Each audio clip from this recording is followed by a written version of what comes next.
everyone, hello, welcome back. I'm Louisa and oh my god, I hope you're doing well because I am not. I am thirsting over a woman who lived and amazed people from 1861 to 1937 with her mind and brilliance, and I am warmly inviting you to join me in this very exciting activity. I'm not exactly sure what this video is yet, but what I know is that I have been basically obsessing over this historical personality, an overlooked one, a woman, a myth, a legend, Lou Salomé. Even her name sounds amazing.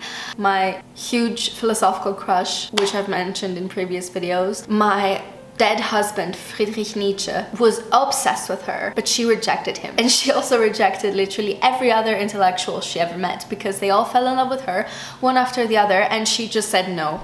So that's how I stumbled upon her, even though, in my opinion, she deserves to be remembered in her own right and not by association with the genius men she associated with. I thought if this turns out to be an interesting video, I can do something more like a series where I look back at other hot girls throughout history that deserve to be discovered and remembered in their own right. But in this video, I will run to the library and borrow some books to discover who this amazing woman was and what made her so special that people like Nietzsche, Freud, Rilke, and believe me, many others praised her, admired her, called her a genius. And why do we mainly remember her in relation to them? I mean, I am very excited. Also because we share the same first name. She was Louisa, her nickname was Lou, and I've already grown in importance for sharing my first name with her. Yeah, so it's gonna be like a themed reading vlog, but a more adventurous one. A bit unpredictable, a bit academia, you know, that kind of thing. Anyway, so let's go to the library. Woo!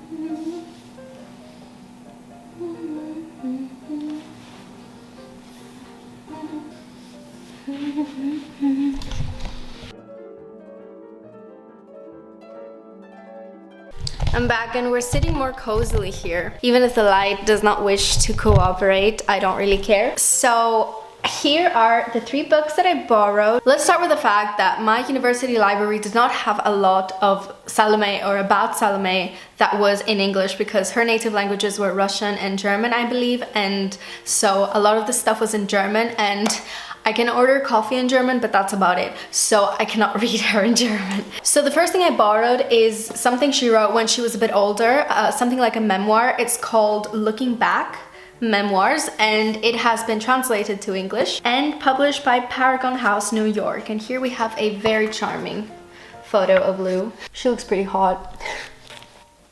I hate the sun! So yes, we've got to read what she herself said about herself and her life if we want to explore and understand.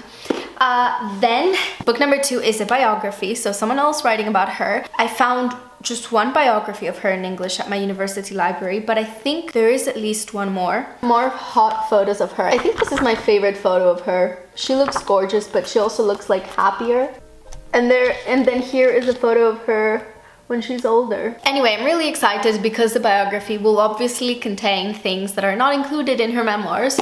And I think her memoirs are known to be quite dry and not very... She doesn't really open up, keeping you at a safe distance from her life. So I guess the biography will divulge more. And this is a book not in great condition. I mean, the inside is fine. Anyway. And book number 3 is her fiction. She was a successful thinker, philosopher, kind of academic, unofficially, because obviously women couldn't have an official academic appointment at a university. She was also a writer of fiction. She was an author, and a successful one. She was widely read, I believe. I mean, think about how many authors that we read today, you know, hyped books, new releases. Nobody will remember them in 100 years. Does that mean they don't matter? No, it's just that we cannot remember everything, and not everything can be read 100, 200, 500 years later. That's why classics are classics. And also, most classics are by men, so I don't know why that would be. I found 2 novellas that are translated in English by Dorothee Einstein-Kahn. How was my pronunciation? But I like the idea of novellas. First of all, it was one of my only options, and secondly, they are gonna be short because this is a lot of pages in total. And if there's something about me in reading challenges that's quite unfortunate, is that I will persevere and read everything, but it might take me ages because I am very much a mood reader. You never know how long something is gonna take me. So I wanted my third book to be a bit more relaxed. Let's discover who Lou Salomé was. I'm so excited, I'm so excited.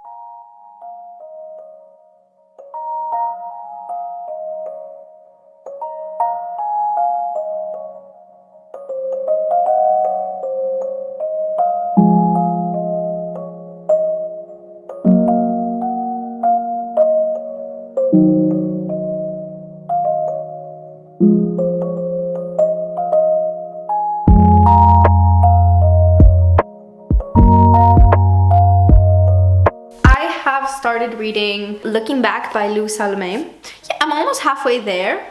I love it. It's so interesting. She's such a boss. Just reading the chapter of Nietzsche, just clearly being obsessed with her. Even Nietzsche behaved like an ordinary, immature asshole when he got rejected. Instead of like accepting that this woman wanted her freedom, he then started talking shit behind her back to other people to sally her, you know, pristine reputation, or so she says, because his feelings were hurt. I'm talking about the Friedrich Nietzsche I have there on my wall, like this guy.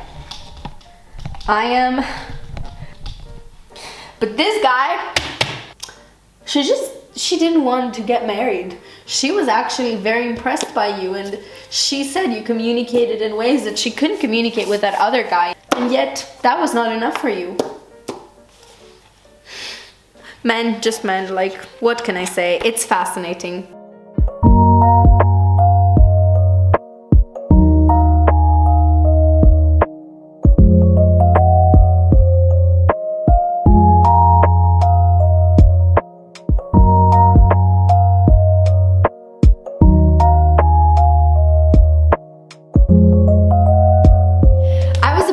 That I started her biography, and you can see this book is quite dirty, but I murdered a spider on its back, and it's not because I would normally trap a spider and let it out, but right now I'm literally standing on one foot because my toe is I think I may have fractured it. I can't believe this. This annoys me so much because I was editing all day. I didn't move from my chair, and I was like so excited to go out and walk a bit because it was a really nice evening, and I opened the bathroom door and I pulled my toe with it like outwards, and I heard a cracking noise.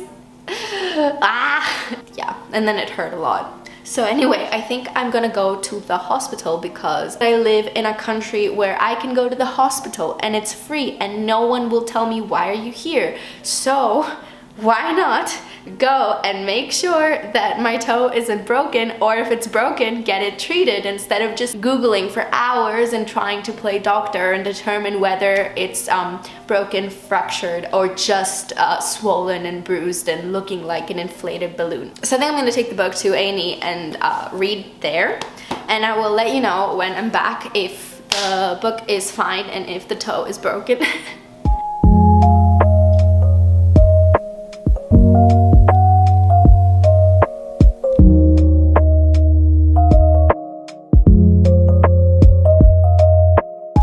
Read the one novella. I'm gonna read the second one. I really liked the first one. I didn't film while I was at the park reading Nietzsche, but I read it and I really enjoyed it. And then I'm gonna finish the memoirs because I have a little bit left.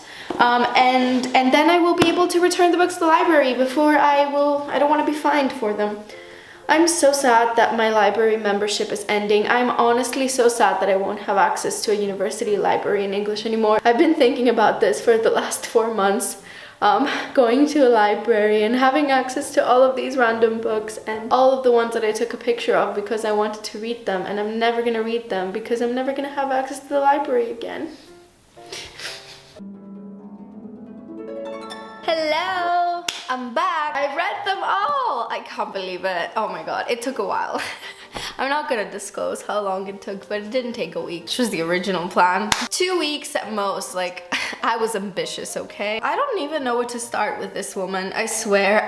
I I mean, I knew I was in for a great discovery when I decided to read about a woman described as incredibly interesting and very important by people we consider to be geniuses and great artists. But it was exciting, it was a good time. I could be talking about her for ages because there's just so much to talk about. So I'm just gonna focus on the few things that I found incredibly interesting, and if you are fascinated by this woman as I am, you can go and read and discover her for yourself. Yeah.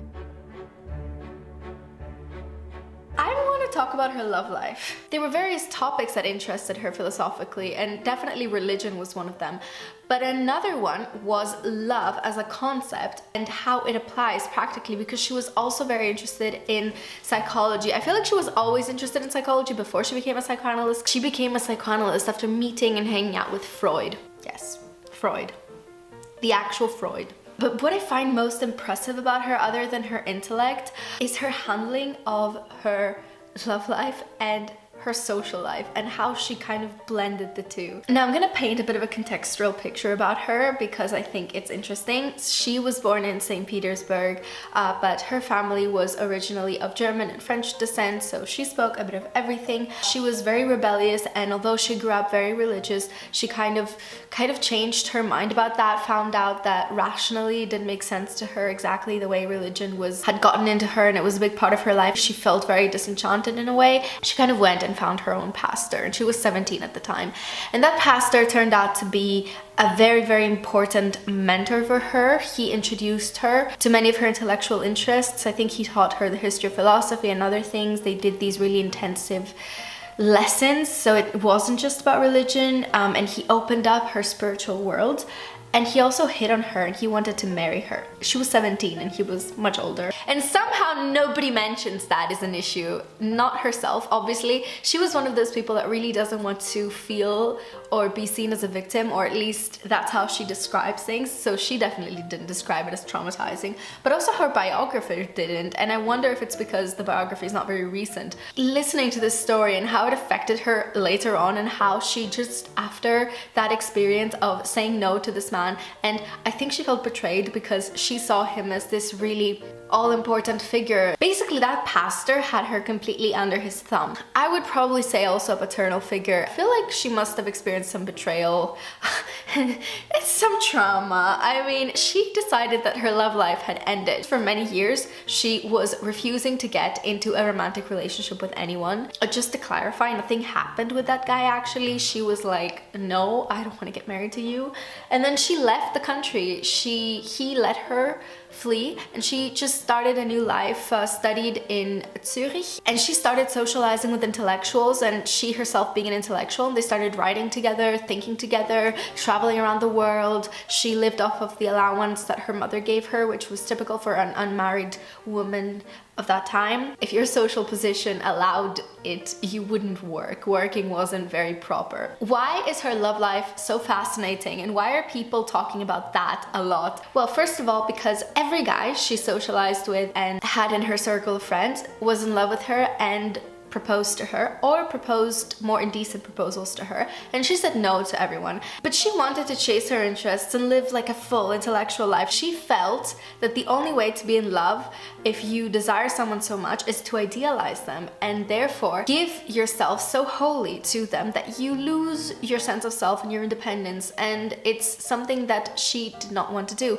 And I think that is how she viewed love after her experience with the pastor. I'm gonna call him the pastor, I refuse to name him. She didn't want that. But also, you know that song that goes like, love and marriage, they go together like a horse and calf. She didn't agree with that. She didn't hate the idea of marriage, I don't think, if it was a partnership, but she didn't want it to be associated with love, because she thought if you feel such desire for someone and then you live close with them and you share life with them, that will basically end up with the two of you, first of all, hating your everyday life because it will ruin the affair, and secondly, at least one person being completely subservient to the other and losing all sense of like autonomy and independence, and kind of resulting in the housewife phenomenon that she saw as something that women should avoid. And it's so interesting because these two short stories are actually exactly about this theme. The protagonist faces these issues of like choosing love over independence, or spoiler alert, always choosing independence over love. And it's just so interesting to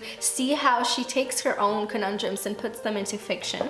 So yeah, her love life is fascinating, especially for a woman at that time to be like, no, sorry, I'm not going to get married. I am not going to be in a relationship with you. She resolutely went about having these relationships with these men that she was really bonding with intellectually and personally, but she wanted to keep it platonic because she thought anything else would ruin that union. The most amazing thing is that she managed it in a weird way. She managed to convince men that their union, their spiritual and intellectual union, would be ruined if they had a sexual bond. And a lot of people badmouthed her, slut-shamed her in social circles because she had male flatmates at a time when you were either married or that was your clandestine affair, or in any case you were a slut. So yeah, that's exciting. But she didn't really care. Of course it didn't always work because sometimes these men were like, sorry, my heart is suffering from this,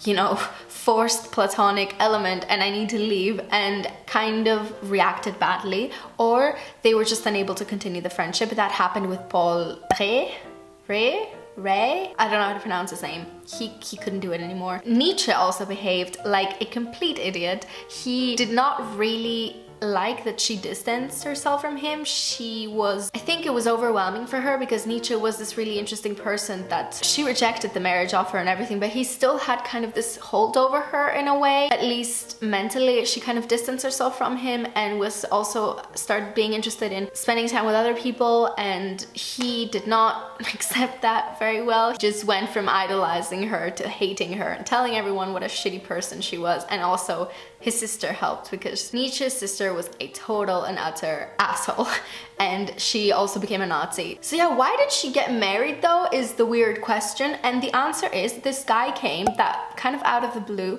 and she wasn't attracted to him in an intellectual way the way she was by her other male companions that had asked her to marry them. She wasn't attracted to him in a romantic way. I think they worked really well together. They had a strong loving bond, and so she was like, yes, I will marry you, but only if we keep it platonic.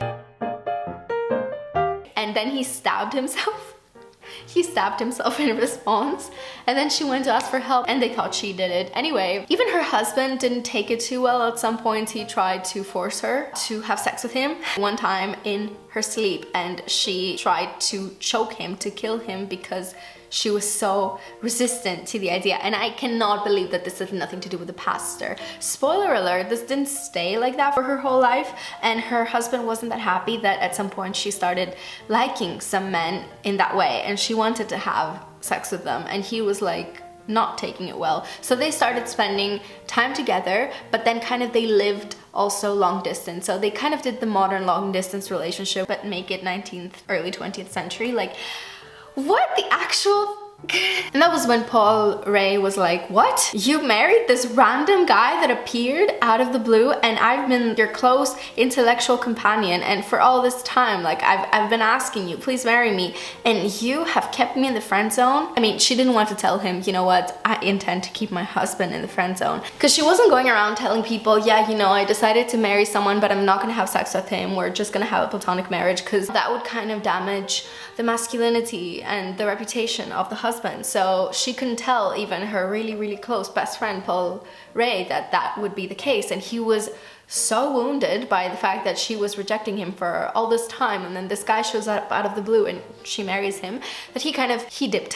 he was like, I'm out of here. That was one of the wounds that she really felt. Even later on in life, she remembered that relationship, and that absence was something she felt. Anyway, the first person she fell in love with and had a sexual relationship with for a few years was the poet Rainer Maria Rilke, whom she nicknamed Rainer, and that's why he adopted that name, because his original was Renee, and she thought it was too feminine. She had more affairs after Rilke as well. I don't remember who it was with when she was in her 50s and they were in their 30s. Queen. And this brings me to the other thing that's interesting about her, is her relationship to the feminist cause.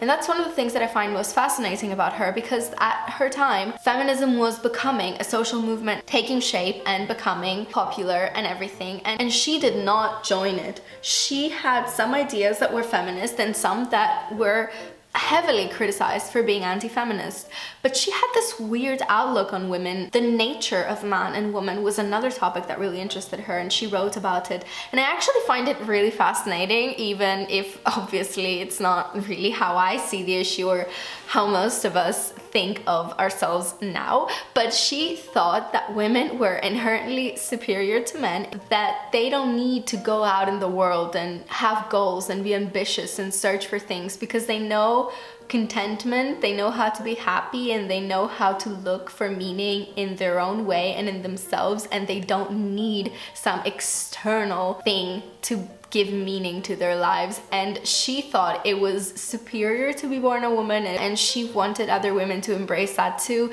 to kind of embrace their individuality and see what they have in themselves, not to try and be more like men. Now obviously there are many issues with this and many contradictions, because she did, for example, agree that marriage was crap, that women should not try and get married young, because she thought, and I think that was kind of related to her whole opinion on sex, that she thought sex would subjugate you and doom you for the rest of your life, because you would end up not independent, because you would end up in marriage. She wanted women to stray away from that, not out of puritanism or a prudish viewpoint. She had nothing against sex. I think she was really a fan of it, but she didn't want women, their emotional, spiritual development, to be stalled by men.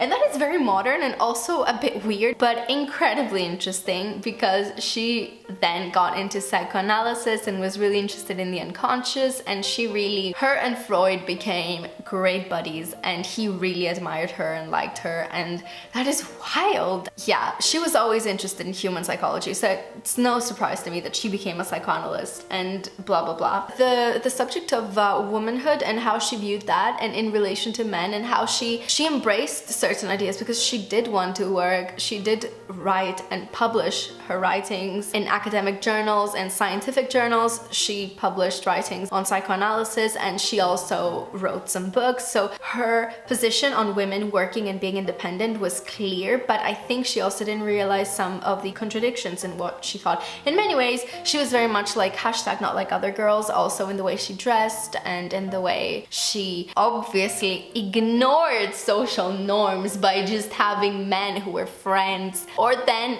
being married and having casual partners on the side. I mean, we talk about Sartre and Simone establishing the open relationship, but to be honest, she did it first. She was like, I'm living with my husband for a few months, and then I bring my lover there, or I leave and I go and live with my lover, and then I come back to my husband. Like, what?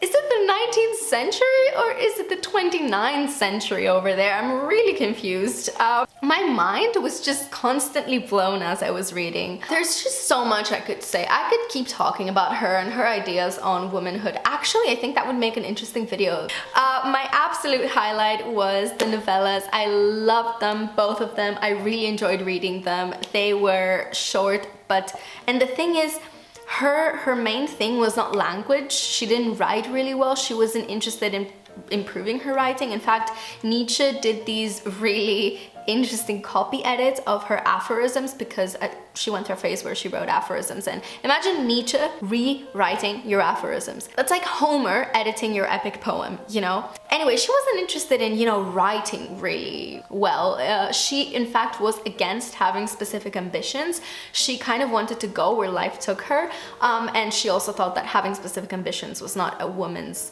thing. But her short stories have such emotional, psychological depth, and the characters are so real. I think because these two describe experiences that are very similar to her own. Both are female protagonists, and it's so modern. It's incredible. It's so fascinating. I can't imagine. I would like to look up reviews at the time of what they thought of these stories, because they must have been scandalous. Like the way she writes about women and love. I mean, oh my god. Anyway, So that's it. I am obsessed with this woman even more now. I am so glad I did this. It was so exciting. It was so much fun. I would highly recommend looking into her if you found any of this interesting, and just if not, let me know. If you did, also let me know. Subscribe if you haven't. It really helps me a lot and makes my day.